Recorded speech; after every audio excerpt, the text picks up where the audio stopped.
शैतानुर्रजीम बिस्मिल्लाहिर्रहमानिर्रहीम। अस्सलाम वालेकुम प्यारे बच्चों। अच्छा, जो 12th का जो क्लास है that is we are talking about the disease, human disease, and today's topic is that's amoebiasis or simply it's called amoebic dysentery. Amoebic dysentery. It's also known as amoebic dysentery. Amoebasis is caused by the protozoonal parasite that harboring our intestine, that's called Anti-amoeba histolytica. It's common infection of human gastrointestinal tract. Mostly the gastrointestinal large intestines are involved, interfering with the functioning of the large intestine, resulting in the passing of stool, mucus, blood in the stool, and mucus in the stool. Mode of infection. It is caused by Anti-amoeba histolytica. The causative agent is Anti-amoeba histolytica. Source of infection or the cysts. The cysts of the Anti-amoeba histolytica, which are taken from the feces of the infected person to the normal person. Normally, an infected person, it passes feces, cysts in the feces, fecal matter, or amoebae, small amoebae. These amoebae, they pass through our blood to the normal person by taking the contaminated food or water, and these cysts, they pass into the intestine. They reach the intestine where the cyst is dissolved and the small amoebae are released. These amoebae then reach the large intestine and make small burrows inside the tissues and interfere with the activity of the large intestine, thus causing diarrhea. Ulcers, then causing diarrhea. Incubation period. The incubation period of the Anti-amoeba histolytica 2 to 4 weeks, or it may be more than 4 weeks incubation period. Now, mode of transmission. Let's see mode of transmission. There are 3 ways of transmission of the infection, the disease.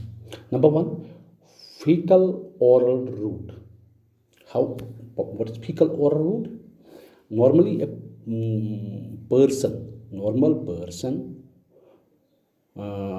infection is caused from the infected person fecal cysts. They are taken with the food or the water through the oral mouth towards the intestine. That's called fecal oral route. Infected cysts pass through the fecal, then pass through the mouth towards the, again, intestine. Sexual transmission. In case of homosexuals, this is normally in case of homosexual, through anal contacts, through the sexual and anal contacts, and particularly in homosexuals. And third, that's through vectors, for example, flies, cockroaches, and rodents. They carry these cysts, infected cysts, and they pass these infections to the normal persons, into our food, and they contaminate our food, they contaminate the water. This water and food is then taken by the normal persons through the mouth, and the disease is caused, inoculation is caused by these vectors also.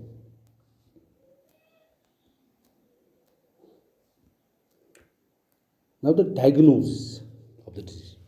How the diagnosis of the disease is done? Diagnosis of the disease is made by or done by microscopic examinations of the stool. By knowing the examination, by making the examination of the microscopic examination, if we find the cysts or the amoebae, then the person is diagnosed that he is suffering from amoebic dysentery or amoebasis. Symptoms include Mild, there may be acute symptoms, severe symptoms, or mild symptoms include simple diarrhea. If a person is mildly infected, it includes diarrhea. When the ulcers occur in the large intestine, the severe cases, dysentery. In severe cases, there is amoebic dysentery with mucus and blood in the stool. Third, it may also cause abscession of the liver, lungs, and the brain. And the brain. Prevention and control. Proper sanitary prevention include proper sanitary disposal of the fecal matter. Second, protection of water and vegetables from contamination. Washing of hands with antiseptic soap before touching the food. There is no vaccine immunization against the disease. Treatment includes symptomatic, when a person is symptomatic, when we know the person is suffering from MS, it includes by treating the person with metronidazole and tenazolazole tablets. Both metronidazole and tenazolazole, they decrease the diarrhea, protect the diarrhea, and also interfere with the intestinal infection.